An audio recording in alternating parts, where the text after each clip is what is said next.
बैठकीच्या अनुषंगाने आज तुम्ही इच्छुकांच्या बैठका घेता? आज आणि उद्या काँग्रेस पक्षात मधून जे निवडणूक लढायला इच्छुक आहेत त्यांच्या आम्ही महानगरपालिकेच्या निवडणुकीसाठी मुलाखती आजपासून घेतोय आणि आज आणि उद्या हे 2 दिवस आम्ही दिले. मागील काही दिवसामध्ये काँग्रेसचे 2 विद्यमान नगरसेवक गेले, त्यानंतर ही काय पहिली वेळ नाहीये की लोक पक्ष सोडून गेलेत. म्हणजे 2000 जेव्हापासून बीजेपी सत्तेत आलंय तेव्हापासून वोट चोरी नाही, लोक चोरी त्यांची चालूच आहे.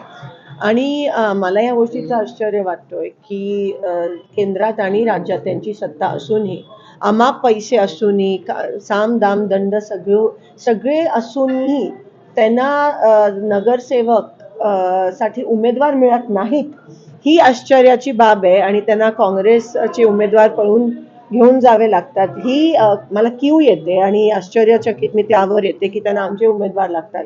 सत्तेत असताना सुद्धा त्यांच्याकडे उमेदवार नाही आहेत. ही अतिशय लाजिरवाणी बाब आहे त्यांच्यासाठी. आणि मला असं वाटतं की जे गेलेत सोडून, पक्ष सोडून, आधी जे गेलेत पक्ष सोडून, त्यांचं काय झालंय हे तुम्हाला दिसतंय.